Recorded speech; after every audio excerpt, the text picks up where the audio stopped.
Hey, it's Chris. Is anyone else getting those forking emails from Mythic? My friend, my friend, my friend. I have literally gotten like a dozen of those in the last week. Is there anything more obnoxious than getting spammed? I mean, also, Super Fantasy Brawl, Darkest Dungeon, just constantly, over and over again. Literally 2 or 3 sometimes in the same day.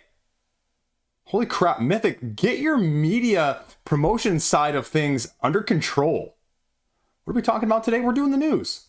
We're doing the news. We're doing a little bit of the roundup, everything in between, what's come out recently, where are things at, and, well, what do you need to know? Because there's a lot of reiterations this week. A lot of reiterations of things that you've already heard of, know of, own, or don't want already. So let's go right into it.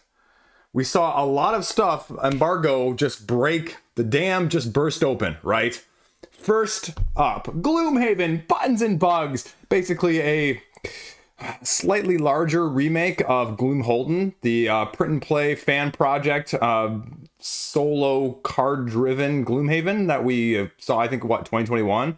Now, this is set after the original Gloomhaven Forgotten Circles, and you're doing the card thing, just as a card-only Gloomhaven version.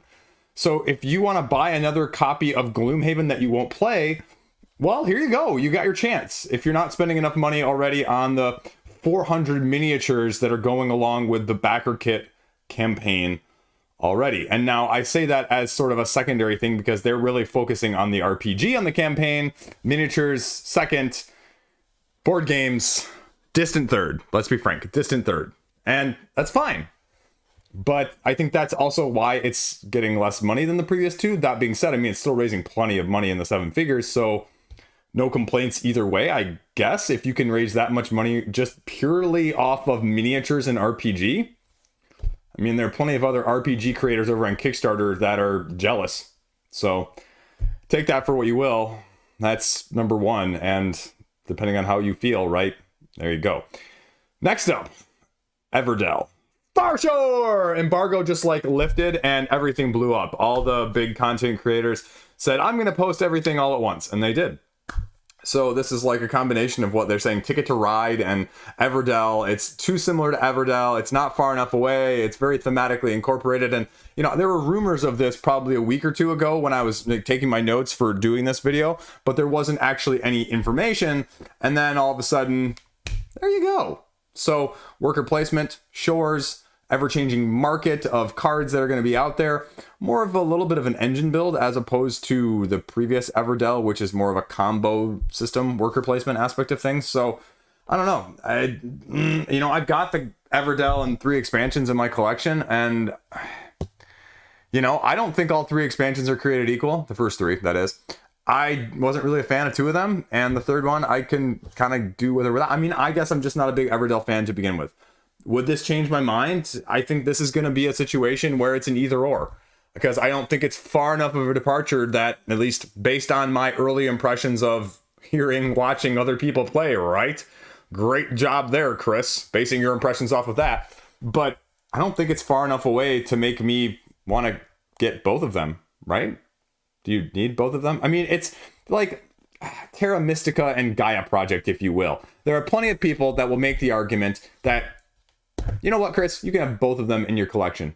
You know what there's a lot more of, though? There's a lot more of people saying, I prefer this one and only need this one over the other one. That's what you've probably got, a little bit more like this, although vastly different scope and project. And you know what I'm saying, though, right? And that's why it's number 2, because people really like Everdell. Just the question is, do they like Everdell enough to get Everdell 1.3? Yeah. I guess you stayed away from the complete collection that you crowdfunded previously. So we'll see where it goes from that sense of things. I have no idea. Third biggest project. Now, this is sort of the biggest unknown on the list. Shadowborn Games. You may know them if we're talking about big name dungeon crawlers. You remember Oathsworn? It's kind of faded into obscurity after the end of 2022. Just kidding, Oathsworn fans. But, it's funny to see how fast things go off the Hotness as well, right? Well, in their latest crowdfunding announcement on the Oathsworn Kickstarter page, they said, hey guys, we have a new project coming up in 2024. It's called Project Mist. No idea. No idea. No idea. But you have to be excited. It reminds me very much of Into the Unknown at this point. You have to make the head-to-head comparisons of Kingdoms Forlorn, Aeon Trespass Odyssey, as well as now Oathsworn and whatever the heck Project Mist is. The only question is, do you need Project Mist? Do you need more of that? How different are you? Because, I mean, that's probably the biggest fault I can say with Aeon Trespass Odyssey and Kingdoms Forlorn. Just like with Everdell and Everdell 1.3, do you need both? Do you need both? Are they going to be different enough? And that's going to be the big question here as well. Because you're going to have people buying it just off of name brand alone, given the recognition now that Oathsworn has put out there. For good reason, right? But do you need another one similarly overlapping, similarly Venn diagramming all of the other similar things? Because if you've got a type, this is your type, and how many of those types can you have? How many times can I say types in a sentence or two? Anyway, speaking of how many of you can have, well, literally around the time of me, airing this, we're going to see what CMON's got in store. It's sort of lurked. I was going to cover it earlier before the news actually leaked of the announced date of Mordred, the latest from the crowdfunding campaign minds of CMON, but it's going to be launching Wednesday the 12th, and we're going to see what they have. As I'm spitting right here, really attractive Chris in the middle of the video.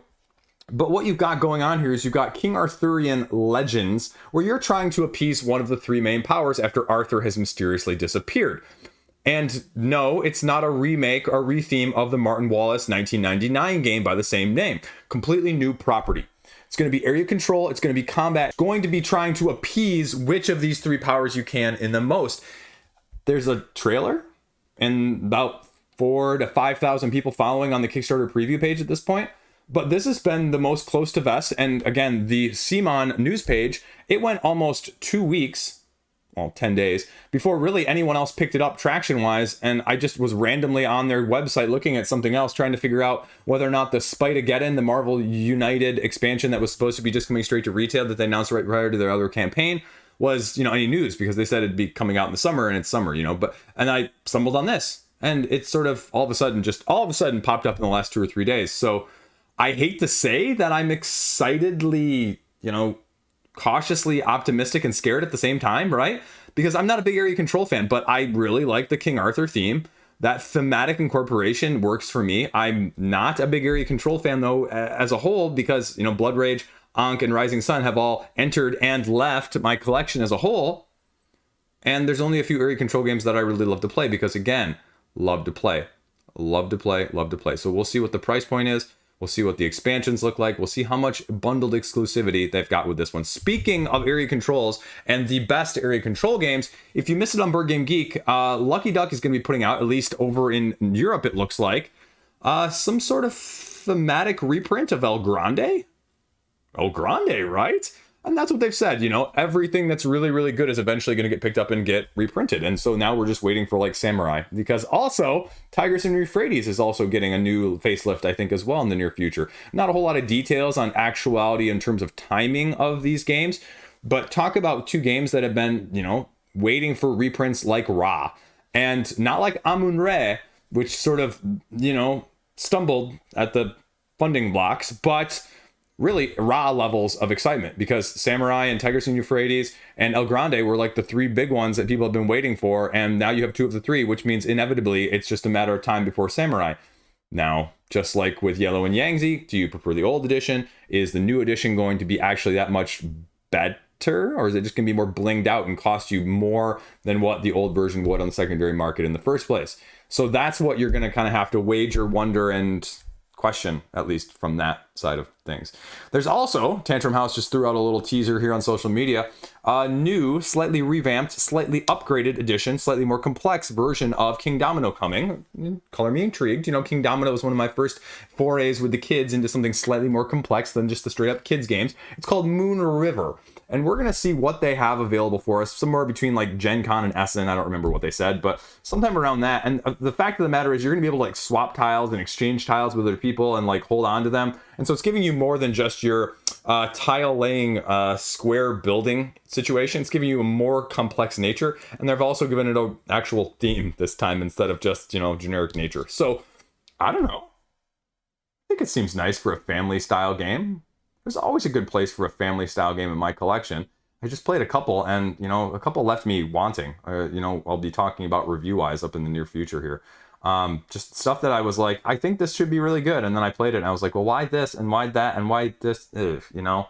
And so we'll see where that goes, but I'm, you know, semi-interested at least at this point. I give it a fair shake, at least, you know, surface value. You know. Speaking of surface value, speaking of deliverables, because that is also what's going on with the Hotness right now. We have several things in the Hotness that are getting a lot of attention because of, well, reasons. Unreliable Wizard, if you're missing out on that, it's a solo-style Japanese game, which was over in one of the Tokyo markets, I believe, and really snagged a few people. Cardboard East really put out, has got the only 2 videos on Board Game Geek talking about it. And I think one of the other big channels just recently talked about it as too, but Salt and Paper Games, I believe, is going to be publishing it and doing a Game Found project sometime between now and the end of the year as a solo gamer. This is one of the few that I've ever looked at and said, hey, maybe that actually intrigues me. I'm a sucker for Japanese games. I just got one in the mail the other day, and I was a little bit disappointed in the production. We'll see if the gameplay holds up, but I was expecting engraved or somewhat more engraved wood blocks, and they're just blocks with stickers on it. And so the price I paid, I'm just a little bit peeved. Anyway, but that's first up as well from that side of things. And then we're also going over to Expeditions. Stonemeyer's collectible metal miniatures with plastic snap-on bases. That pre-order is in the process of delivering for the first round of pre-order people. And, you know, again, expectedly, the people that pre-ordered it and paid $30 more for metal mechs versus plastic mechs are, you know, very happy with it. I mean, bias. You know, it's okay. We have our own biases. We all like certain things. But really the big test of the market is going to be when it comes probably, like the end of August-ish, when the more retail version becomes available, which is still looking somewhere between like $60 and $70 for this game.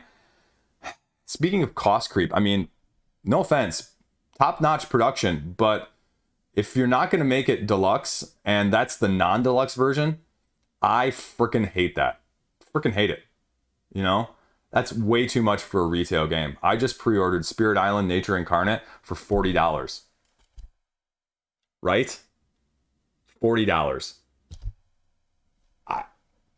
Say what you will, but, you know, cost creep, deluxification creep, even in the retail level copies now is a real thing. Speaking along those lines, though, we're also seeing it with Marvel forking D.A.G.G.E.R, which again is sort of people, very interestingly in the Board Game Geek comment section, this is very much like Eldritch Horror. This is nothing like Eldritch Horror. The people that are like loving it. It's like, well, yeah, the inevitable comparisons, you know, whether or not you call it a skill check versus an attribute check, right? It's still very similar, folks. Now, again, I'm not saying it's the same, and I'm not saying it's, you know, exactly, but the vibes are there, just like the Marvel Insurrection game and Elder Sign. It's not exactly the same game, but you can clearly see where the inspiration comes from. And reviews on it are meh. But are you willing to pay $90 to $100 for a potential chance of meh? Because again, some people really like it. Mixing, matching your 4 bosses. You know what? They say 20 heroes, but it's really 10 heroes with 2 different sides. I think there's maybe some asymmetry there, but not 20 actual different heroes. It's like Spider-Man, this one, and Spider-Gwen or something. You know what I'm saying, though. Said that way too many times in this video. But that's sort of the question. Again, with FFG, also $100.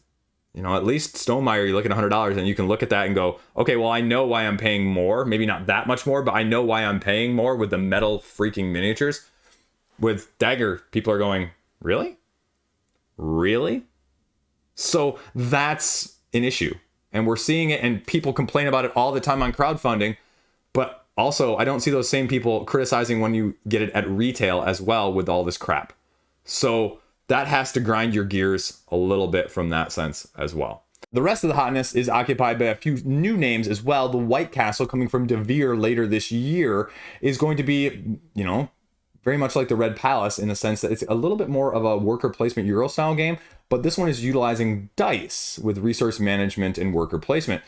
Not a whole lot of other details. We're going to see where it goes, and we're going to see sort of what the appeal is. How different is it? You know, are you going to look for it? Are you going to get it compared to maybe, say, the Garfield games, which are going the way of dice worker placement as well? It's becoming more chic to do dice worker placement rather than regular worker placement now, and so we'll see what the White Palace can offer us, or the White Palace, the White Castle. White Castle burgers. Anyway, you're not old enough to know that reference.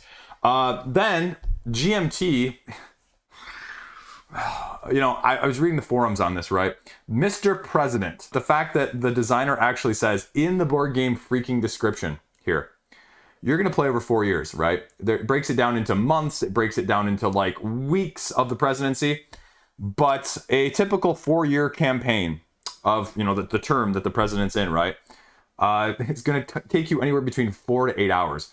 And don't you go in there thinking it's going to be any lighter or easier, because you shouldn't, because that's how long it's going to take. And then I saw one person go into the forum section commenting that it took them 1 year of the 4 years, right? Designer says 4 years, 4 to 8 hours. Person in the comment section is like, I played 1 year and it took me 10 hours. No, thank you. Campaign for Africa, anybody? No. Complexity creep? Yeah, complexity creep there. So that's a little bit of that. Castles of Burgundy, the deluxe edition from Awakened Realms, is getting delivered currently. How does it compare? You're going to have some new stuff as well, deluxeified. I mean, I give them a lot of kudos. The price point was actually relatively good. The price point for Castles of Burgundy, the forking deluxe edition with those miniatures and everything else, same price as the collector's edition for Expeditions. Which is a better value? It's a question for the comment section. You guys can let me know, but I know which side I would prefer to spend $100 on from that aspect of things right now. Then we have Planet Unknown. Planet Unknown is still sitting on the hotness because of the latest GameFound campaign that just went live with the Supermoon expansion. Interesting comment there that someone let me know in the YouTube comments the other day was that they said that there's going to be a big box later because the new Supermoon expansion doesn't really fit all in one. You can get like a lid on it too now with the Lazy Susan. Like, why wouldn't you do a big box now? Why would not just do the big box now? Why are you piecemealing it? Does it really not time up in terms of like you couldn't get it done? We couldn't delay it a little bit. I mean, I know the deluxe version has been, you know, super hard to get on the secondary market, but that's $130 for the deluxe edition with the new expansion. That's a good deal compared to what it was going for on the secondary market in the first place. But at the same time, I'm looking at the upgrade for missing out on the gameplay because they did gameplay content that was exclusive on the last crowdfunding campaign. So if you didn't get it, the retail version was missing some of that stuff. Not massive, but enough to make me a little irked from that side of things. So that's pretty much what's going on the hotness right now. We're going to see where this goes as well, because we've got a couple other games. Stomp the Plank. I told you about that one in my post-Essen video. I said, this is one of like the 5 games to watch out for. Guess who gave it a glowing review and did a whole video on it separately? Right? Shut up and sit down. Oh, it's like Liege actually forking knows what he's talking about. It's a dexterity-based, light, almost children family style game, but it's looks fun. So yeah, Lords of Ragnarok, got my copy. It's being delivered right now from Awakened Realms as well too. That one's going. Coloma's got the expansion over on GameFound, so we're going to see where that goes. And now of the recent announcements, one is Canopy, the card-driven tree building game, is getting an expansion coming to crowdfunding. And they had, again, a little bit of exclusivity with their content and their card-driven gameplay, which was a nice pattern-matching set collection-esque game where you're building trees and trying to grow the trunks and gather animals that have powers, but fight off maybe fires or droughts that are going to happen as well, but making sure you cap off the tree, otherwise it doesn't count over several rounds. So we'll see what an expansion can do from that aspect of things. Also, during one of the latest updates from Flatout Games on one of their crowdfunding pages, I forget which one it was, maybe Fit to Print, they announced that their upcoming game is called Nocturne. And it's saying it's a puzzle spatial building, kind of like Verdant, if you will, set collection with mystics of a whimsical forest. I mean, I'm a big Flatout Games fan. I don't own all of them, but I definitely have Fit to Print coming. And so this one, you're taking the role of a fox.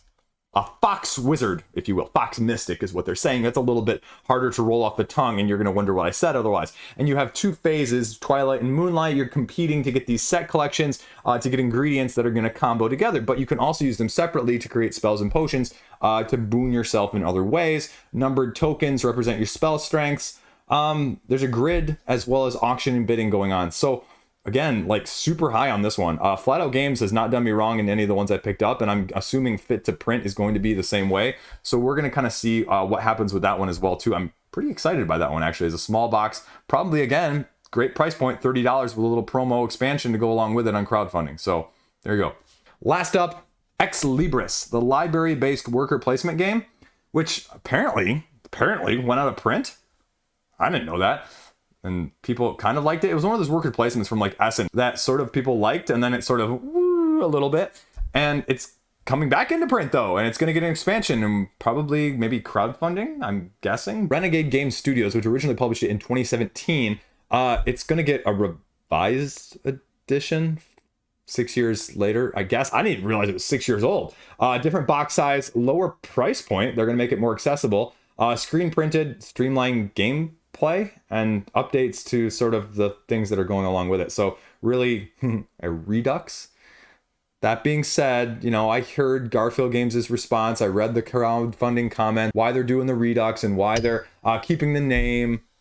You know, I understand it. I still kind of wish they would have done a different name, but that's just me personally. So it's on my wish list to pick up at retail now, because I could use a really, really good card drafting game, and people seem to like it so far. So we'll see. That's it. That's the news roundup right now. That's everything that's come across my radar in the last week or two, and my own opinions, thoughts, and feelings on them, because if nothing else, you're guaranteed to get that on this channel, right? I don't hold back too much. It gets me in trouble sometimes. And you know what? I heard you guys in the comment section. I saw your comments. You want opinions. You want to know, what do I like? What don't I like? Well, here you go. Start with this. This is a great breaking point, and we'll go and we'll move on to the retail and crowdfunding, because I'm going to try to be more decisive in my opinions on some of these videos. Is it right for me? Is it going to stay in my collection? Am I going to keep it? How is it comparatively overall? And just what is my own personal feeling on it, right? And also, I'm going to try to be more critical. Not negative, but critical. Because I have found myself with the last 3 or 4 games I've played, I've said, okay, I want to like this game, and I think this game's going to be really good. And I just found myself going, yeah, this is a kind of good game. But of the last couple games I've played, maybe like the last half a dozen to 8 games I've played, only 1 or 2 have left me going, I really want to keep this in my collection too. And that is a big delineation, folks, of an endorsement between a good game and yes, this is staying in my collection when you already are in the situation that I'm in. Like I imagine plenty of you are, whether that's 1,000, 500, or 50 games. What's going to stay in the collection rather than just be a good game? It's important.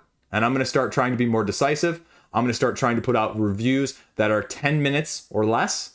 I'm going to be the 10-minute guy. There's a 5-minute, there's a 1-minute, there's a 3-minute. I'm going to be the 10-minute. But I'm also going to keep doing those mini reviews where it's about 5 minutes per review, 3 to 5 of them in a video, and we'll go from there. There you go. That's it. Stay classy. Have a great freaking day. Thanks for watching. Sub if you made it this far and you're not. If you made it this far in the video and you're not subbed, you owe it to me to be subbed. Just kidding. I don't know. YouTube algorithm people tell me I should tell people that all the time. I don't know if that actually works or not. Anyway, have a great weekend. Stay classy. See you around.